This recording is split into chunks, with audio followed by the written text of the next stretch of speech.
Welcome. We are going to get started in a couple minutes, just allowing time for everyone to join.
Welcome.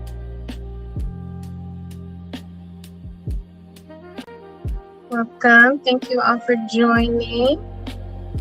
All right, so I'm going to pin myself to the screen so you all can see me talking.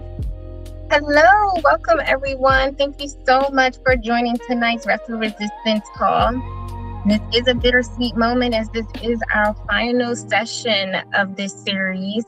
So we hope that you are up and ready to enjoy a great conversation that we have planned for you today.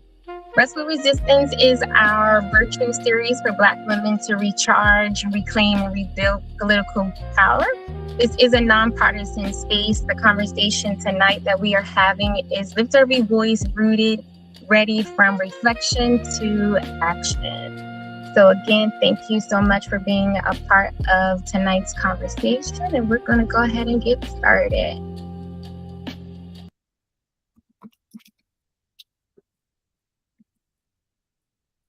So again, welcome everyone. We are so glad to have you here tonight again for our final session of this series, which is Lift Every Voice, rooted and ready from reflection to action.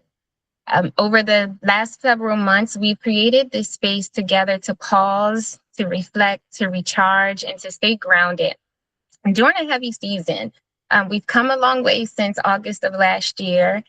And with the primary elections quickly approaching on June 2nd, tonight is about moving forward, feeling rested, ready, and reclaiming our power. We want to do this not from a place of pressure, but from purpose, community, and hope.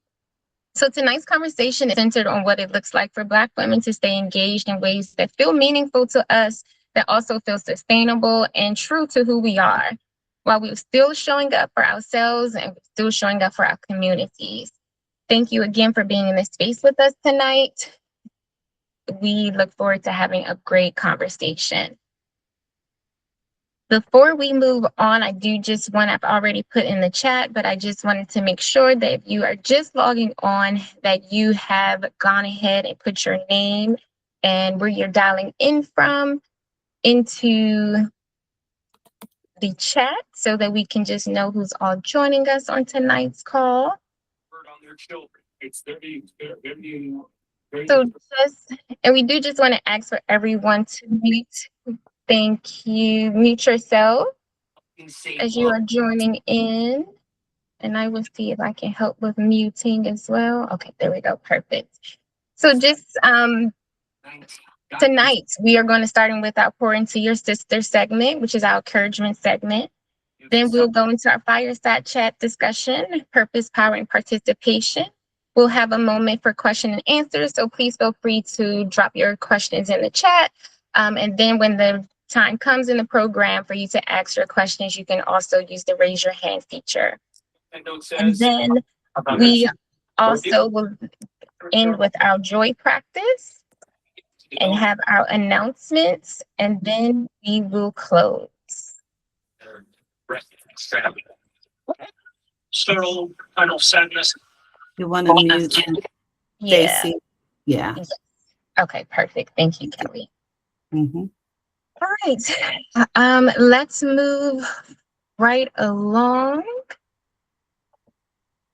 So before we move into tonight's fireside chat, we also, for those of you who are just joining tonight, we always like to begin with Pour Into Your Sister segment, which is a moment that we dedicate to encouraging and uplifting one another. Typically, or just as we have done in this community over the past several months, we know that even during heavy seasons, Black women continue to show up for our families, our communities, our work, and each other. But as tonight is our final session for the Restful Resistance series, we want to be reminded that we need to rest and have reflection and joy and encouragement are essential parts of that journey too. So to help moving forward, to help us ground and inspire us, I'd like to share a short message from Queen Latifah's acceptance speech at the Variety Power of Women event. I hope that her words do uplift and remind you that your voice and your presence and your participation, which we'll talk about further in tonight's conversation, how much it truly matters in this environment. So I am just going to go here. Turn up my volume. Bigger. Variety is celebrating the power of women, and it is a very strange time for us. There are a group of people who are trying to steal our power to decide what we want for our bodies, for our families, for our future. And I guess what I can say to that is, you know, for my whole life, people have been trying to diminish my power. They've always tried to diminish the power of the woman. It's like what I tell my friends who don't want to vote sometimes. Well, if the vote wasn't worth something, they wouldn't be trying to keep you from voting. So I feel the same way about womanhood. If we weren't so powerful, there wouldn't be such a push to keep us in a place.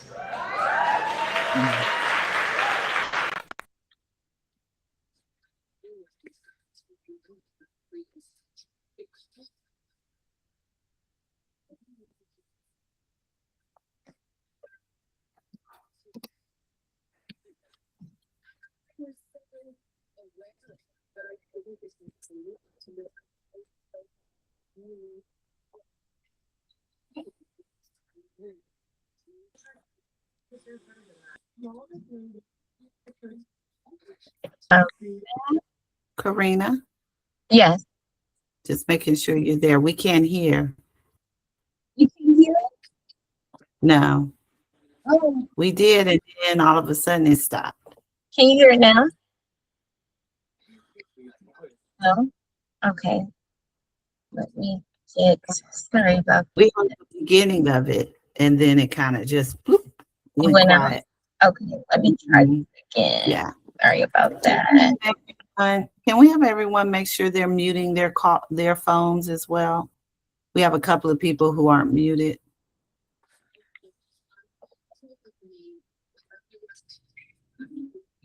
Thank you. I think we have. Karina, did you make me? You did make me host. For some reason, I can't mute some people. Not sure why. Let me go back in here to double check. Okay, cancel. The net function. Is it working for you? It's okay. We can move on. Okay. All right. So I'm going to try this again. The power Can you of hear it? women, and it is a very strange time for us. There are Yes. a group of people who are trying to steal our power to decide what we want for our bodies, for our families, for our future. And I guess what I can say to that is, you know, for my whole life, people have been trying to diminish my power. They've always tried to diminish the power of the woman. It's like what I tell my friends who don't want to vote sometimes. Well, if the vote wasn't worth something, they wouldn't be trying to keep you from voting. So I feel the same way about womanhood. If we weren't so powerful, there wouldn't be such a push to keep us in a place.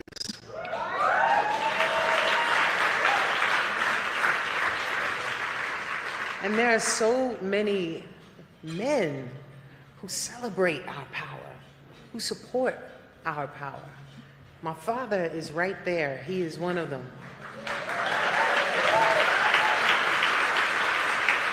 My Uncle Dave is right there. Uncle Dave supports my Aunt Sonetta's power.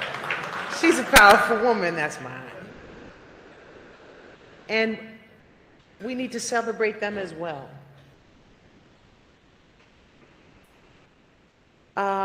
I talked in this interview about people during my career telling me what I could and couldn't do. I started out as a rapper, a woman rapper at that.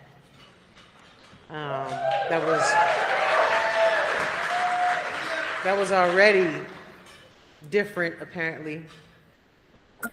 But to me, it was just an expression of words and God bless you, and music, and the things that I wanted to talk about weren't maybe the typical things. I think because of the way my parents raised me, I observed the world in a different way, and I observed things right around me, and I love that beat, and I love those rhymes, but I also did not like some of the things I was seeing in the world. And I knew that I could use music as a tool to talk about those things, to say something about it, to bring awareness to it, and to do it in a way that made us feel together. I know what it looks like when women don't get along, when we backbite each other, when we fight against each other. But I also know what it looks like when we do.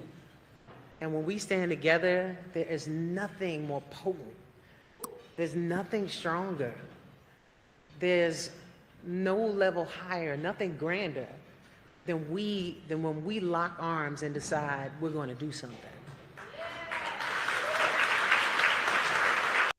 That's true.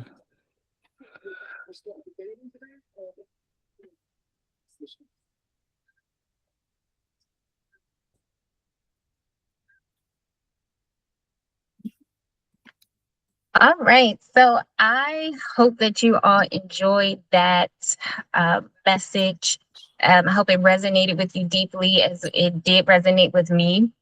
And as we continue on this collective approach of Black women sticking together, I am going to transition into tonight's conversation, but I do invite us all to carry that spirit forward with us, showing up not from exhaustion or obligation, but from our purpose, as Queen Latifah mentioned, also the hope, and also our community.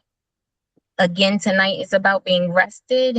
It is about being ready, and it is also about reclaiming our power together. Before I transition to our fireside chat, I do want to share the full video. If you get a chance, you should watch it. It's a really inspiring video from the Queen Latifah. So I just shared that in the chat. And then let me get back to my program. Okay. All right. So now we are getting ready to move into our fireside chat, purpose, power, and participation. This chat will be moderated by our president and CEO, Kellie Todd Griffin, the California Black Women's Collective Empowerment Institute, and with a special guest, Honorable Kristin McGuire. I'm going to bring them both to the stage.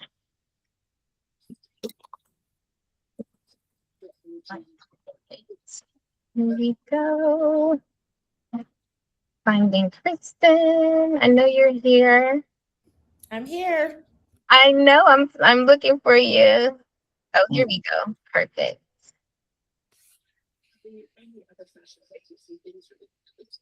It should be coming up for everyone. Okay, perfect. While that, there we are. Kristin, Kellie, I have you both. Hello. Hello. Hello, ladies. Welcome to Restful Resistance. I'm so sad that this is the last one. We started this journey in the fall of last year as Black women started to tell us how exhausted they were and how they didn't want to join the fight no more, that they wanted to kick it on the sidelines and mind their business. And so we created this Restful Resistance series that honored their true feelings and then just kept building up to this moment of action. And there's no one that we would rather have to talk to us about the purpose, the power, and participation, which really is the definition of action than the Honorable Kristin McGuire. Kristin McGuire, many of you know, my soror, is the president and CEO of Young Invincibles, which is the nation's largest young adult policy and advocacy organization, where she leads efforts to amplify the voices and economic power of young adults across the country.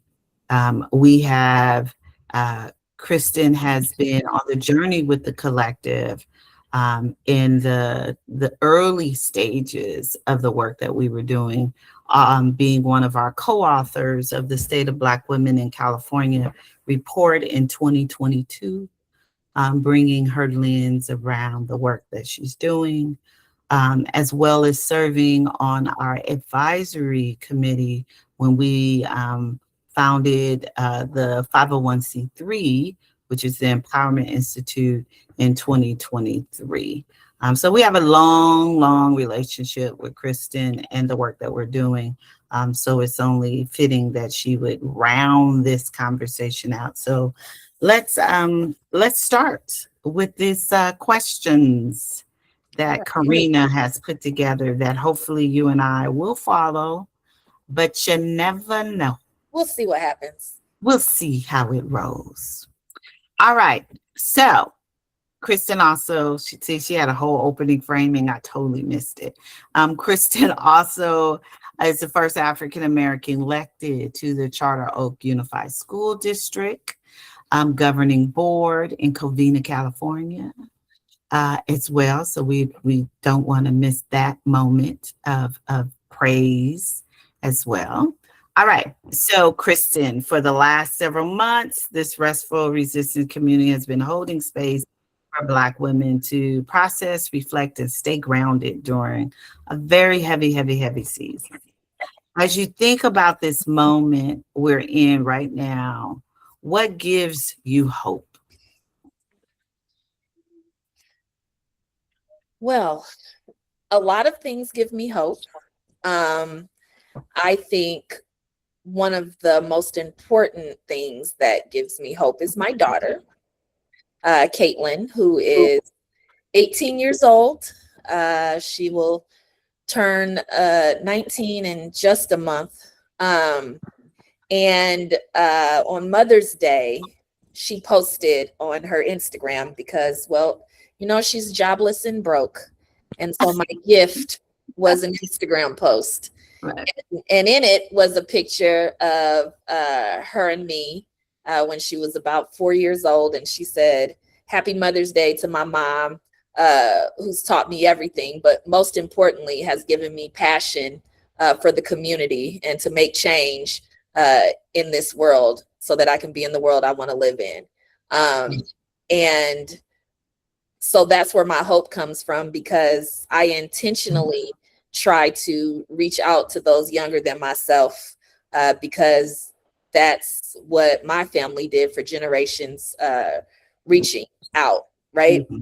For those of you who've heard me speak before, my grandma was in the audience when the governor of Alabama was trying to stop the Black students from entering the University of Alabama. And a year later, she had my mom, and she had that moment with her to where she pushed for integration of the local school district in Alabama, and my mom was the first Black student to go to her school.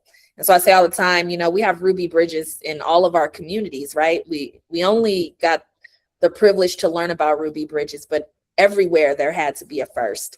And so I think that's what gives me hope, is being the first means that there'll be a second. And looking at my daughter, look at not only me, but other powerful Black women, many of you on the call, you, Kellie, everyone that she has been able to be around in her life. It really gives me hope that our fight won't end because we have Caitlin's and all the other everyone else's around here. Yeah, that's interesting. You said this is when we go off script. Made it to one question. Right. We made it through the first question. This whole first thing, I think is really an important conversation right now, because I had the pleasure of being in the kind of the audience of many first. Karen Bass being the first Black woman elected to serve over a state legislative body. I remember going into the Capitol, and at that time they used to have an elevator operator. And it was this little Black woman who had been there for, 30 years or so. And I remember there was just Black women. You didn't see a lot of Black women at the time. You saw some, but not a lot. But I remember when she walked down that aisle to take the oath as speaker, and looking up in the up above where everybody was seating, there was all these Black women had worked in the Capitol for years, including Ida, who was the elevator operator, who was just sitting there watching this Black woman walk down the aisle to take her oath, and that was mesmerizing for someone who had never even, voted before I started working for Karen Bass. But one of the things that I think about, she was the first woman in the assembly in over 20 years. And today we have like 9 women, out of the 12. Like we really have moved that forward. And that was like 07, 06, 07. What do you think about how long it takes for the second, for the third, for the fourth? Because she's still there was a couple of men after her, but not women after her nationally. So what do you think about the time? So I think there is value in succession planning, right? If we are there to kick the door in and become the first, it is also our responsibility to ensure that that second happens in a timely manner. Now, this is the hot topic, but I don't think that we should sit in our seats forever. I think we take our time and we train the next people up. When I first ran for school board, and mind you, it's 2020 when I ran. Our school district was established in 1894. There are Black students in my district, and there has never been Black representation on the board. So I took it as my duty, and I told them very early on that I would not be more than a 2-term school board member, but I would find someone to replace me. And I meant that because I fully believe in any role. How we get the best leadership, how we ensure that the voices from the ground are represented, is that we ensure that we pull those folks up. We can't go by ourselves, right?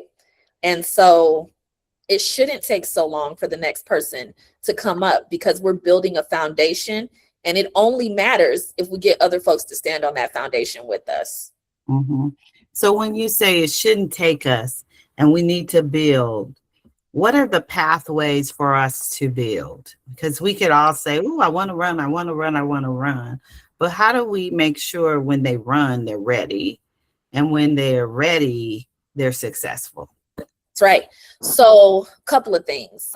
One, I think when we talk about running for office, well, one, it takes a really long time to get a woman to run for office, especially a Black woman, right? So getting folks to run is something that starts 3 years prior to the time to run.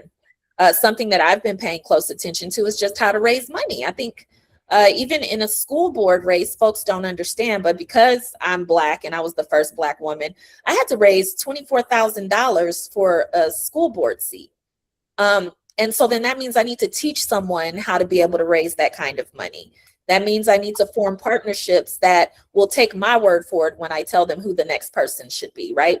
All of that is about running. It's also about the people that you're mentoring, making sure they're in the spaces and hearing the conversations and receiving the training. That's something else that we have to do. So when I say a succession plan, I mean a true succession plan that is happening while you are also leading in that role.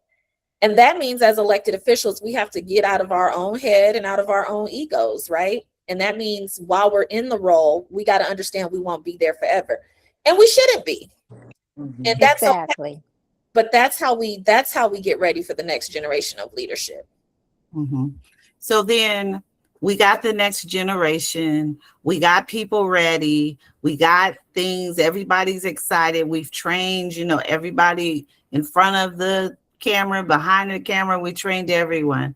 How do we get people excited about it? I think we're seeing that right now, is that people are just not excited about what's happening right now in the governor's race and mayor's races and just up and down the ticket. How do we get them excited? So I've been thinking about that a lot, and I can't help but to put on my community organizer hat, because that's where I'm from, right? That's how I was raised up. And so I know that people are motivated by self-interest, and not in a selfish way, but what is happening to them right now in their lives, in their families, in their households. And so I've run across, it's a funny story I think about all the time, registering voters in college at Cal State Dominguez Hills. And I remember this one guy told me, I don't vote, I don't do politics. And I was like, maybe 19, maybe 20. And I remember telling him, well, you might not do politics, but politics gonna do you. And I think what I was saying back then was everything that we deal with on a day-to-day basis is political, whether we want to realize it or not, right? As financial aid students, that is political. So every decision we make or don't make impacts us. So when we talk about getting people excited, I don't know if folks will be excited, but we have to motivate them, right? And maybe every candidate, we got to get out of this whole candidates have to like somehow personally excite us. They don't, and they shouldn't, because that goes away. What we should be doing is which candidate falls most in line with what I believe in, right? Not who excites me, not who has the best commercials. No, when we're looking for who says what they're going to do those statements fall in line with me? Point blank, period. Because guess what? When we're talking about a lot of offices, everybody is richer than us. And so we can't use wealth as a determining factor. We can't use a lot of the things that we think we want to use as determining factors. We really need to read folks' platforms, listen to what they say, and pay attention to what they do. And so those should be motivating factors. Yeah, that's so true. It's not a what do we used to say? It's not a campaign of who has the greatest personality. Yeah, it's not Right. prize. It's not homecoming king, queen. It is about who could really align with the issues that are important to us, about us, and they should be data driven. I find it so fascinating when I go to events and I see an elected and people pull out their phones to get a selfie. And I'm like, are you asking them what they're doing in Sacramento? Mhm. You know, are you asking them, what you do on the school board lately? Because you can take all of the pictures under the sun with a person and post them on your Facebook, and they just voted on something that was going to harm you. That's Right. right. It's like, And they're going to repost your post. right. And they're going to repost it because you took a picture and somehow you have some influence. Because the bottom line is everybody has some sort of influence. That's right. And talk a little bit about, that part of our personal influence, and then our professional influence, and then our community influence, and how we can tap into that, because those are different ways of tapping into. Yeah, so there's a lot of ways to utilize your influence to help impact the community, right? So we just did an activity in my sorority chapter. Shout out to Delta Sigma Theta Sorority Incorporated, Pi Chi chapter, and Pomona Valley Alumni chapter. South And Los Angeles chapter where you were made. Yes. Pi Yes, Chi, yes. Pi Chi. Right. At least it helped. So I think so we did an activity where we had folks text 3 people in their family, having them check their voter registration status, and then asking them to send it, right? So what we're creating, what that's called is like the spider web approach in community organizing, right? Where everybody reaches out to a certain amount of people. And I think a lot of times we underestimate how much power that really is, where you can text 3 people and within minutes, you've essentially reached 30 people. If we do that in mass, that is what we call like mass impact, right? And folks got to think about when you're asking your mom to register, when you're asking your aunties, when you're telling your children.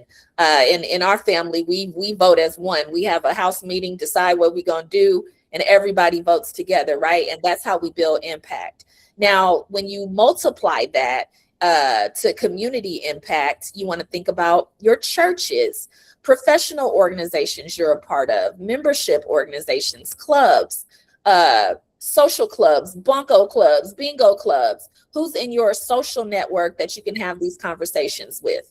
And when we think about this as Black women, a lot of the times we can have these conversations in informal settings that have mass impact. When you're getting your hair done, we sitting up in there for hours. You have the opportunity to start conversations with multiple people where you can talk through issues in a comfortable way, right? That's non-threatening, non-agitating, because we all got to sit in here 2 to 3 hours. Those are the moments we should be using as Black women to talk about the things that matter, right? Because guess what? Those women have families. The person who's doing your hair is a small business owner. So she is going to be concerned about business taxes and things of that nature. And then your professional networks. that's always an opportunity to be able to, if you work for nonprofits, social justice organizations, if you're a part of a labor union, those are all moments where we can talk about the issues that impact us the most professionally and find the candidate that aligns with that. And I know in the nonprofit world, we always get nervous about the whole 501c3 compliance. And I think that as Black people, we need to get a better understanding of what that compliance is, how we can advocate, how churches can endorse candidates. And I think somewhere after the civil rights movement, which there's an argument that we are in now, but I'm talking about the 1960s one, somewhere we decided that talking about politics was taboo. But how we got the progress that we have now is because we talked about politics. And somehow we've allowed someone to make us believe that we shouldn't be talking about this in our spaces, our private places, in our churches. And that's 100% inaccurate. Right. And we need to push back against that. Yeah. You're so right, because, particularly you mentioned now churches can endorse candidates. Something that came out of the Trump administration. But one of the things that we learned is that churches ended up becoming 501c3s.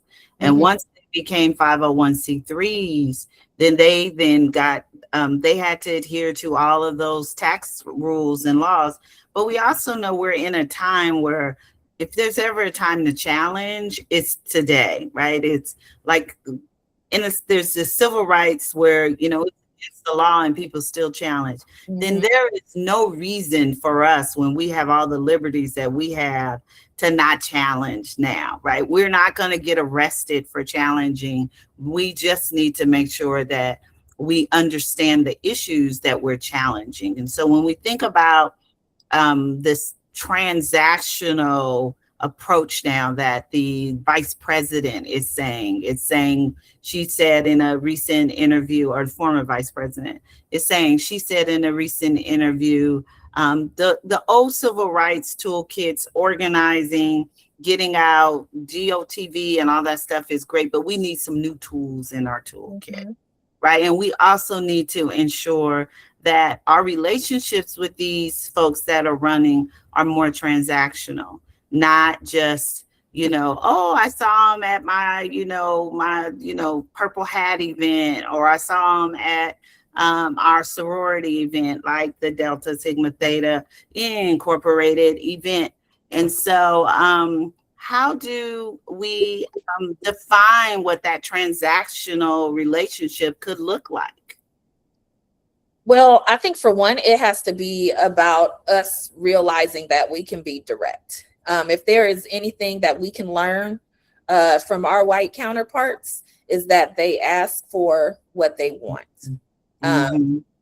I can remember back in 2008 when we elected President Obama, and folks now say he did everything for everybody else except for the Black people. Well, one, that's not 100% true. The things he did for Black folks, I think, were policies that maybe we didn't understand, like the Affordable Care Act and allowing us to get health insurance with no pre-existing with pre-existing health conditions. But why we were able to see and count the impact of what he did for other communities is because they were specific in their ask, and we were not. So the things we got don't feel quantified because we didn't have specifics in our ask. So that's one thing I'll definitely say, is we have to make sure we ask for specific things, not just lay out the problem, but lay out how we want the problem solved. And I think once we get ourselves reared to do that, we'll start to see a lot more impact in what we get out of elected officials. So what do you think the next couple of years, what should be our priorities as we advocate and get people out, rally? We got to get on federal or state? Everything, federal, state, and local, because politics is local. I'll say Black communities nationwide. Of course, I have a preference and deference for California because I live here. We need to increase our literacy rate of our children. Our K through 12 outcomes are not where they need to be. And that's going to have a trickle up effect for every other issue that we have, right? That will make us have more students going to college, which would then have more professional degrees, which then would expand our income base. So I think a focus on K through 12 education. I think if people understood how little schools actually get from the state, one thing that I remember learning when I got on school board, have you all heard like how the state lottery pays for education, how our lottery pays? Go on and explain it to us. Well, I'll tell you this, our first budget that I got, me thinking, oh, the lottery goes straight to the schools. My district got $185 for the year. Yeah, thank you. Thank you, Crystal, for that emoji, because that's how I was in the meeting. So, so the state lottery does not pay, right? And so the narrative is that there's a bunch of money coming from the state lottery. That's the narrative. There is not.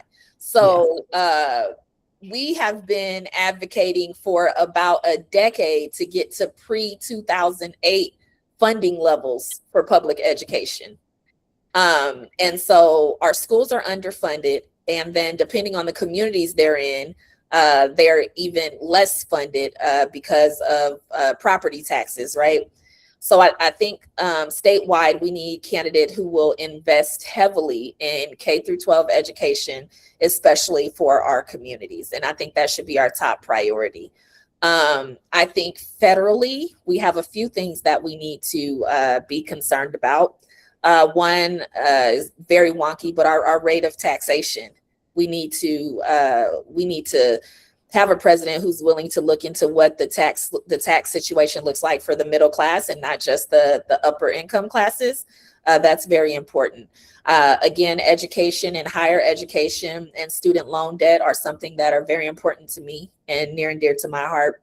And then the big one is healthcare. Our outcomes for healthcare across the board in every category for Black folks, we fare worse and have a lower life expectancy than most other categories, if not all. And the remedies to these are different. So in healthcare, I think one of the problems is we don't have enough practitioners who are Black who can listen to us or know what we're talking about. And that's going to be something that blends in with higher education. Are we educating doctors, right? And I think when we think about education, there is this, and I'm sure you all have heard of this counter narrative against education that's giving all the reasons why folks don't need to go to college. Here's what I have, and like, oh, you can get a trade. Trades are great, nothing against trades. But I'll tell you, every member of Congress that's giving reasons why their kids shouldn't go to college, they're sending their children to college. What they're saying is don't send yours to college. And that's what you need to pay attention to. And yeah, I think that's a good top three. I could list stuff all day, and then housing is coming up in number 4. We need to have affordable housing throughout our state so folks can have somewhere to live and afford to live here. And I would take that up a level and just say economic mobility. Absolutely. Right? Because those are, like if we can have economic mobility, it's almost kind of umbrellas all of that, right? Mm-hmm. Because if we are financially stable, we can buy homes, we can start businesses, we can put our kids into programs. Even if you choose public, you can still get tutors, you can still do after school programs, so that you keep them on the pathway of success while they're in school. And so when we think about the next governor for California, what does that look like in terms of a character?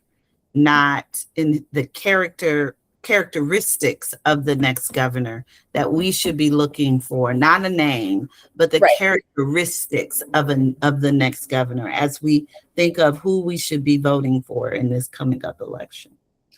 Everyone who's asked me about the gubernatorial race, I've told them a few things. One, we need to make sure we look at the work that they've been doing, right? Whether the person was elected or not, they all have a track record somewhere. So let's look at the actual work they've been putting in, right, in the community. I think that's super important. Number 2, I think we need to look at the company they keep, right? Who do we see these folks with? Who do we see them around? Who have they been around? Not just who they've started to be around. Absolutely. Then when we look at their hiring practices and we look in offices, whether it's public service or a private corporation, who have they hired? What do those people look like? And I think that gives us a pretty clear narrative of what is to come, right? And then we also just have public statements, how folks speak and refer to Black people and Black women. If we have people who shy away from conversations about Black folks, who want to lump us in certain ways, or folks who can unabashedly say things like Black women's health outcomes are trash, and I want to do something about it. Right. I think those are the things, right? That's how you can tell the measure of a person, and you don't have to be political to figure those things out.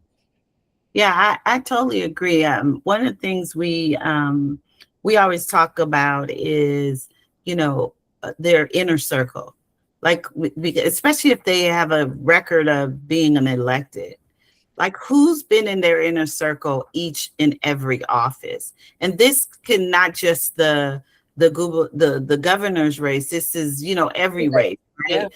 Who's their candidate? Who is their campaign manager? Who's, their comms person? Who's speaking on their behalf? Who's endorsing them? All of those things matter, because if you don't pay attention to those things, I had a boss that used to say, I don't listen to what people say about you. I remember what I see about you. Mm-hmm. I love that, right? Like he would say, you would come in and you say good morning to everyone, because he recognized that Black women were targeted, and it's a white man. He recognized that Black women got the short end of the stick in corporate America. So he would say, I watched, I paid attention. So when someone would say, oh, I didn't like the way she talked to me. That's the same with politicians. If you walk up to them and they just gloss over you, and they don't want to like even get close to you, they're just too perfect for you to wrinkle up their shirt or their skirt. Those are the folks. That's why I love Holly Mitchell, because sometimes she may hurt your feelings, but at least what is she gonna be real with you every time you step to her. So in my school board role, all the parents in my community know if they want to try to get their kid to college, I meet them on the corner at Starbucks. I'm helping them fill out FAFSAs, and I'm doing the work, because I don't want to just have on my platform that I want us to be uncompromisingly a college going district. So I'm out there with the counselors, helping them get these first generation students ready for college. It's important. It's important. That shows the work, the record, and also who you roll with. And if you're a school board member and you rolling with parents, that tells you something about the school board, that you're thinking about it from that lens. All right. So in wrapping this conversation up, let me see if I missed any of Karina's questions. I feel like we did a good job. I think you did an amazing job. I think we did a good job too. Expectation. You exceeded the conversation. Okay, I think we covered it all. I do. Is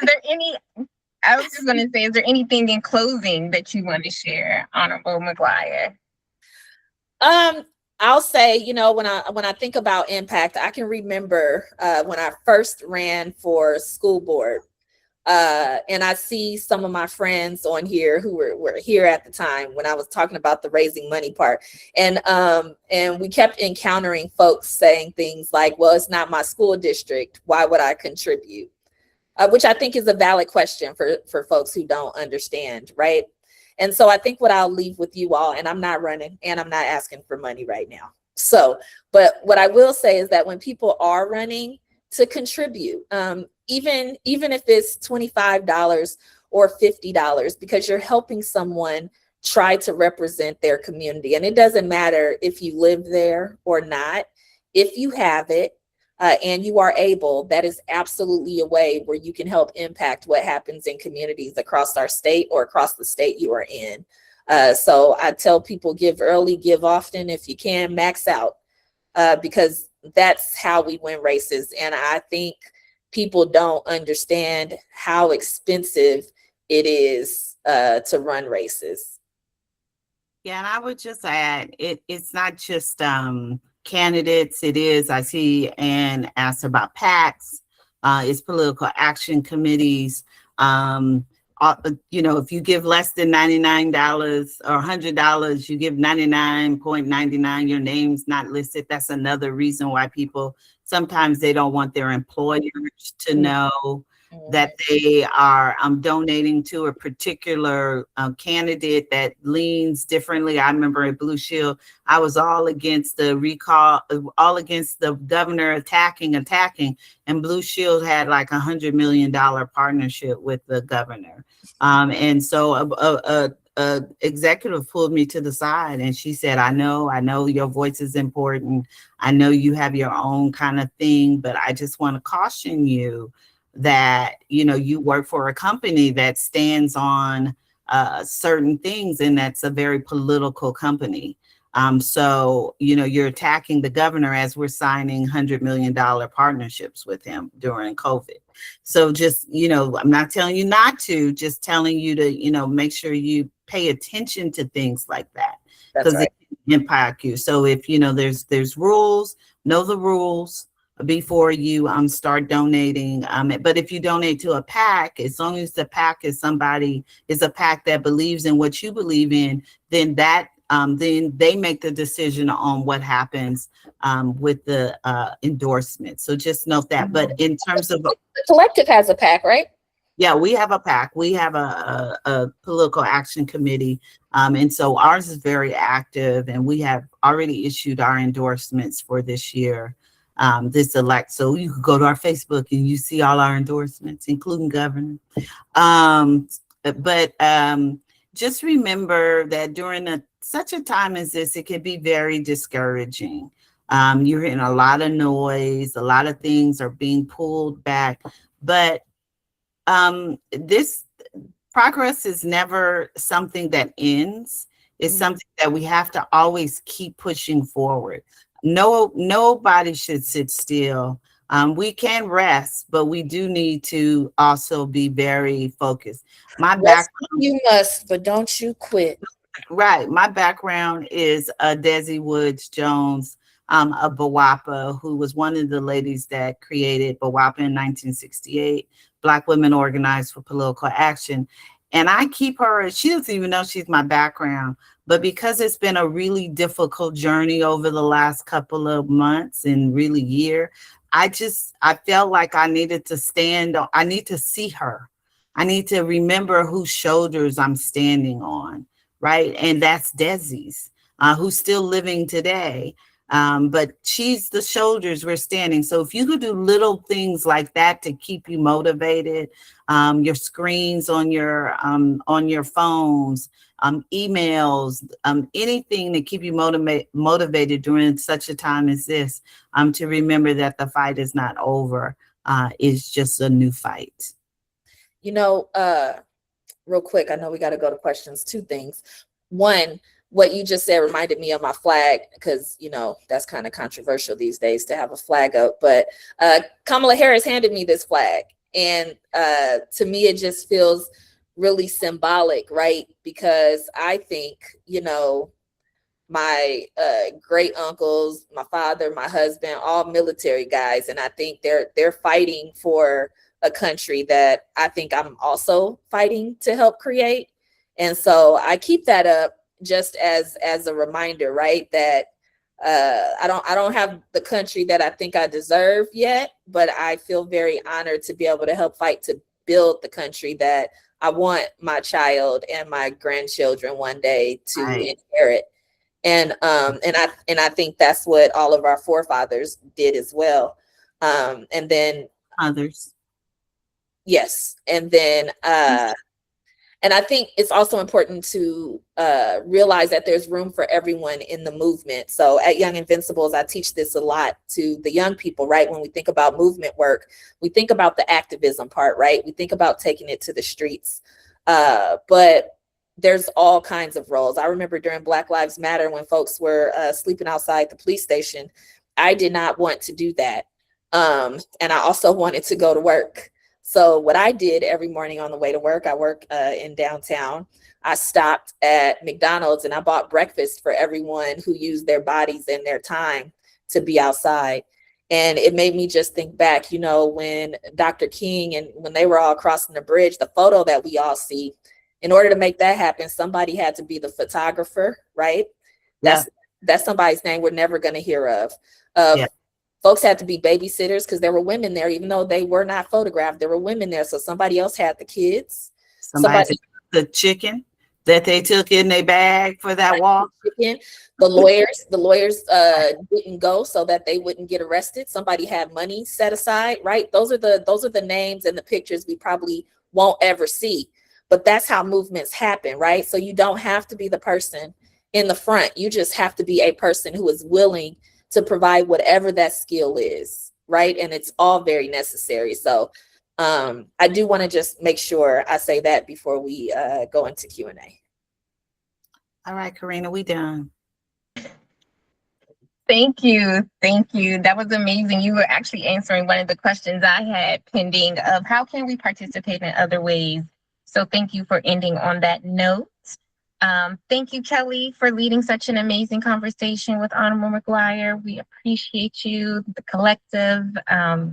Yes, thank you for leading, taking charge in that conversation. So let's see, do we have any questions from the audience for Honorable McGuire? I know we had a few that popped up as we were in the heavy conversation. I don't know if Ellen's still on this call, but any questions?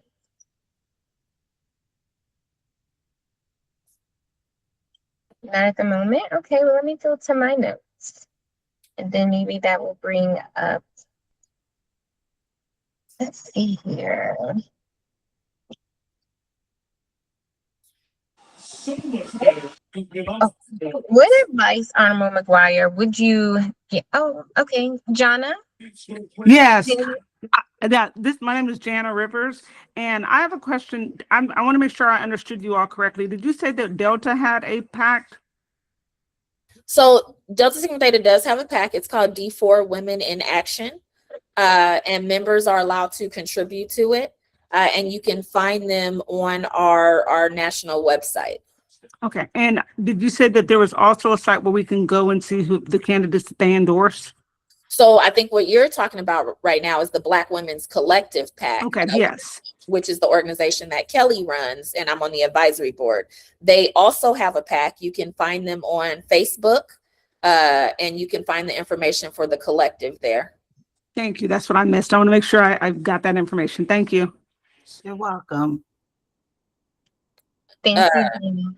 And Sedania, Facebook, there's a group that you can find and ask to be a member, and you can find the collective PAC, the collective's Facebook page on there as well.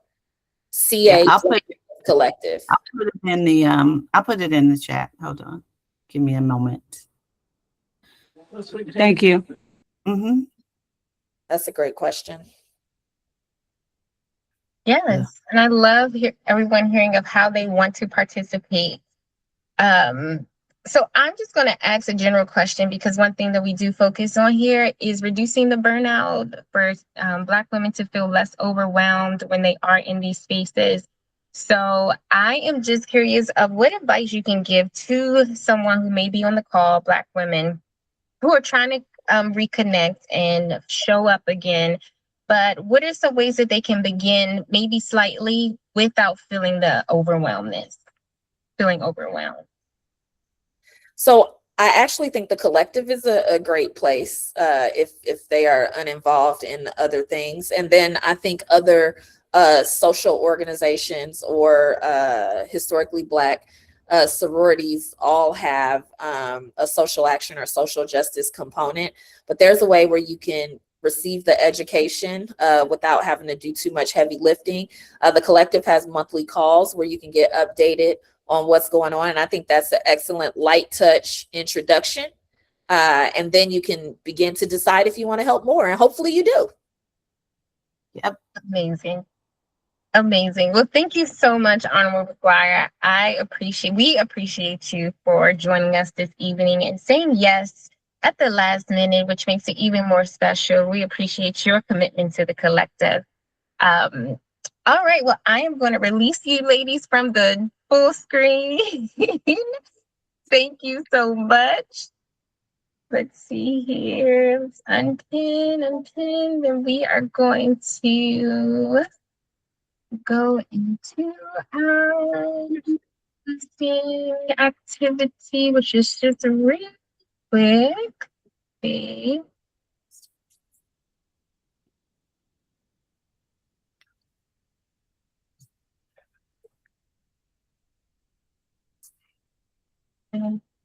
As it is preparing my screen. Okay. Oh, do we have a question?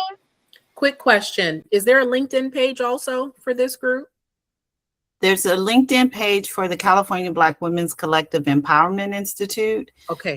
As well. And then there is a private Facebook page, which is where a lot of the politics happen, like the things like candidates post and all kinds of stuff. Right. So, That's the one you just put in the chat. I'm part of that one. So yes. I just checked that, but it dawned on me I didn't check the LinkedIn. So I'll go find you on LinkedIn too. Thank you. Thank you. Thank you, Anna. Okay.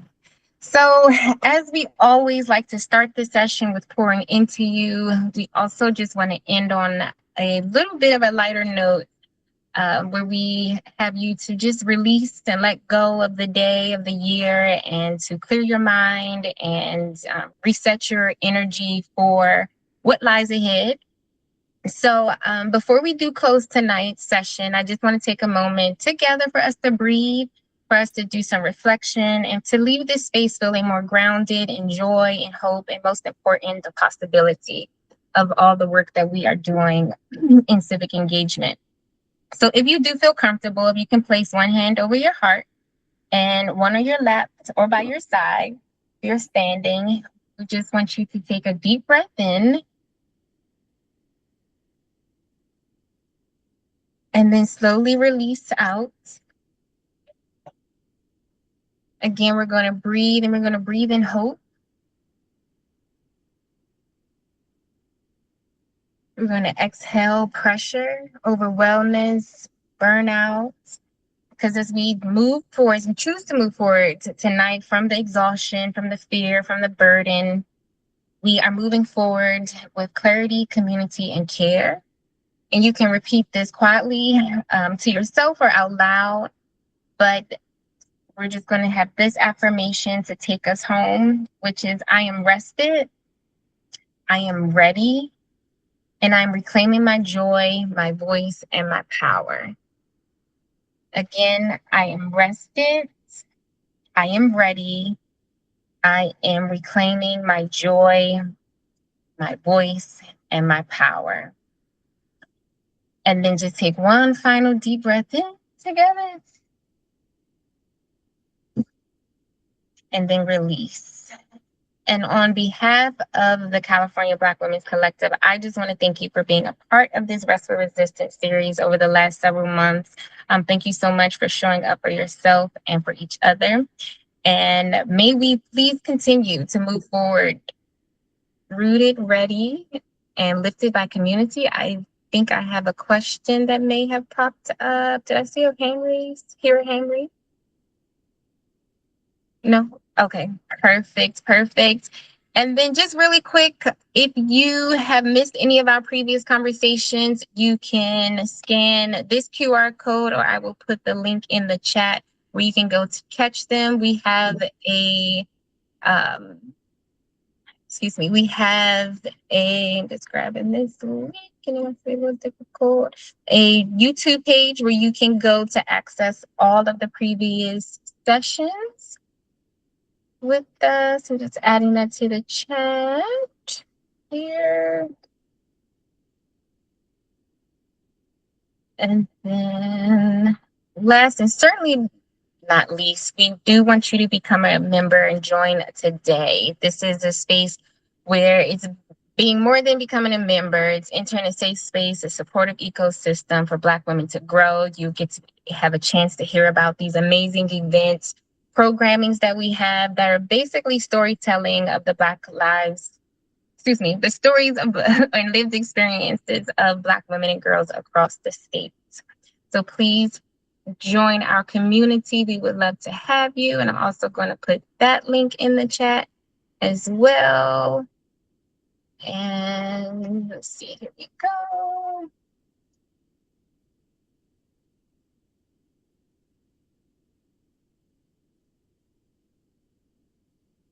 It looks like Crystal, Kellie, and Kristin, if you're still, Honorable McGuire, we're still here. Crystal asked a question about any suggestions like League of Women Voters. There's any other organizations? For what? For endorsements or for voter guides? Voter guides. Yes, League of Women Voters definitely does voter guides. There's a lot of organizations that you can really look at. You can look at those that align with like your beliefs. And so there could be some that, like, let's say you're in the healthcare field, you have medical associations, you have nurses, the California Nurses Association. If you're a teacher, you have the California Teachers Association. League of Conservation Voters. Right. It all depends on your issue. So our focus on our PAC is the issues that focus on Black women and girls. And it's based on data that we do as a Black Women's Collective. So that tends to be what we base our endorsements on. Who's the best candidate based on our data? Thank you, Kellie. Thank you, Honorable McGuire. Does this group have any endorsements? We're a 501c3, so we're not allowed to endorse. So it's just our political action committee that can endorse. My yes wasn't for the endorsement, sorry. Yeah, she's giving you wrong info. Yeah. I was saying yes to Karina's, but the other one came at the same time. Thank you. Okay. Well, we clarified that, Ellen. We hope that answered your question. And again, I just hope that this is not the last time that we have you in community with us. You have the opportunity to follow us on social media, to become a member, to stay in touch and get all of the news and events and programming that we have coming up. So please follow us on social media. Please join our become a member today, and we look forward to being in community with you again. Thank you, everyone, for joining tonight's call.